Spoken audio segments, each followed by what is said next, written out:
exultez de joie, même s'il faut que vous soyez affligés pour un peu de temps encore par toutes sortes d'épreuves. Frères et sœurs, la communauté à laquelle s'adresse Pierre vit dans la tourmente. Ses membres sont éprouvés, bannis de la société par des païens qui s'en prennent à leur personne et à leurs biens.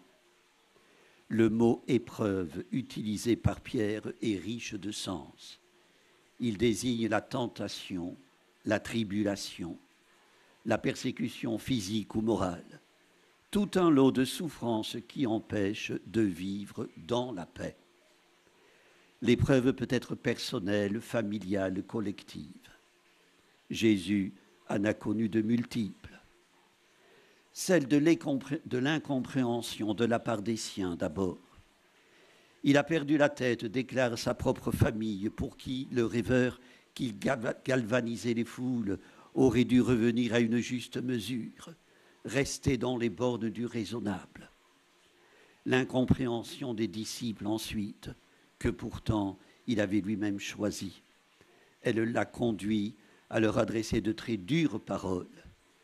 Génération incroyante, combien de temps devrais-je vous supporter?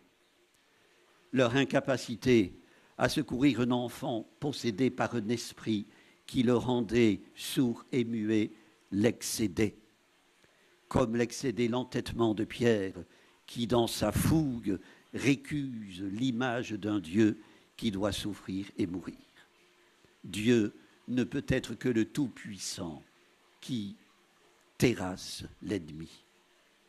La réaction extrêmement tranchante de Jésus, jamais il n'avait appelé quelqu'un Satan, renverse à jamais toute image de Dieu façonnée à notre guise. Les épreuves vérifieront la valeur de votre foi, ajoute saint Pierre, tout autant que le feu ou la pierre de touche vont tester l'or, sans doute. Mes frères et sœurs, la foi n'est jamais assise sur des certitudes de granit. En chacun de nous, une part dit « je crois », une autre dit « je ne sais pas ». Et que de « je crois » qui occulte mal des « je ne sais pas ». Ainsi, frères et sœurs, point de fanfaronnade. Gédéon était resté fidèle à Yahvé, alors que son peuple, pour la plupart, idolâtrait les Baals. Quand l'ange du Seigneur lui apparut et lui dit « Le Seigneur est avec toi, vaillant guerrier », Gédéon s'avoue dubitatif et répond par deux fois « Pardon, si le Seigneur est avec nous, pourquoi tout ceci nous est-il arrivé ?» Tout ceci, c'est-à-dire les épreuves consécutives à chaque razzia des Madianites. À l'évidence, dit Gédéon à l'ange, Yahvé nous a abandonnés. Et il ajoute, donne-moi un signe. Gédéon, avant Thomas.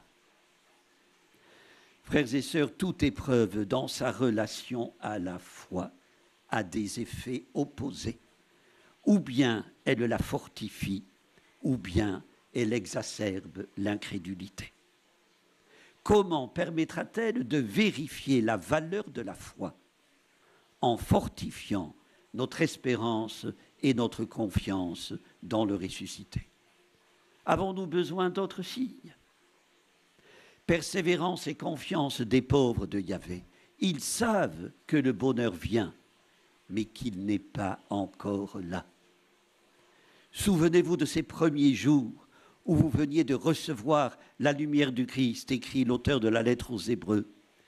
Il s'adresse à des hommes et à des femmes, à des croyants objets de tracasserie, voire de persécution. Frères et sœurs, l'appel à faire mémoire des bienfaits du Seigneur est toujours stimulant. Quand nous risquons de faiblir devant les adversités, quand nous subissons l'épreuve du temps et des contradictions, revenons au point de départ de notre foi. Les croyants que nous sommes ne disent pas béatement que tout va pour le mieux dans le meilleur des mondes, mais ils savent que les forces de Dieu y sont toujours à l'œuvre. Jésus est le maître de l'impossible, disait Charles de Foucault.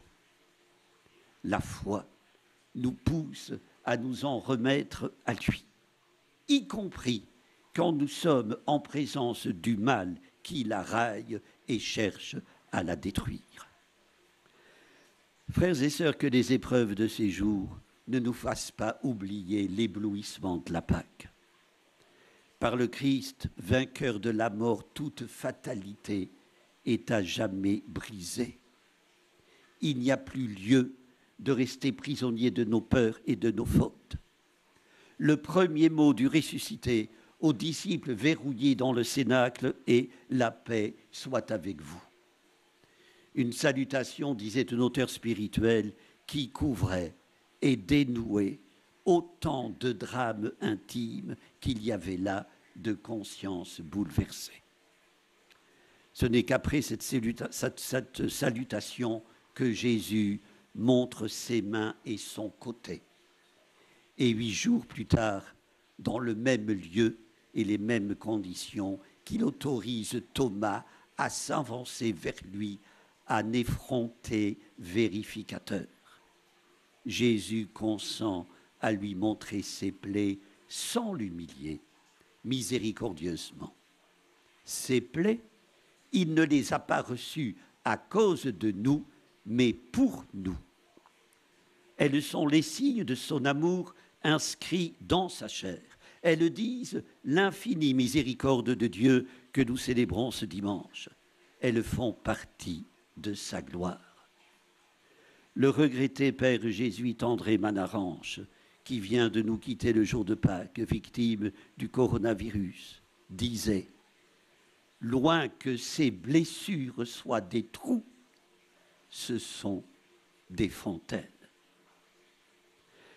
Exultez de joie, même s'il faut que vous soyez affligés pour un peu de temps encore, par toutes sortes d'épreuves, elles vérifieront la valeur de notre foi. Frères et sœurs, le ressuscité guérit en nous tout ce qui nous empêche de croire.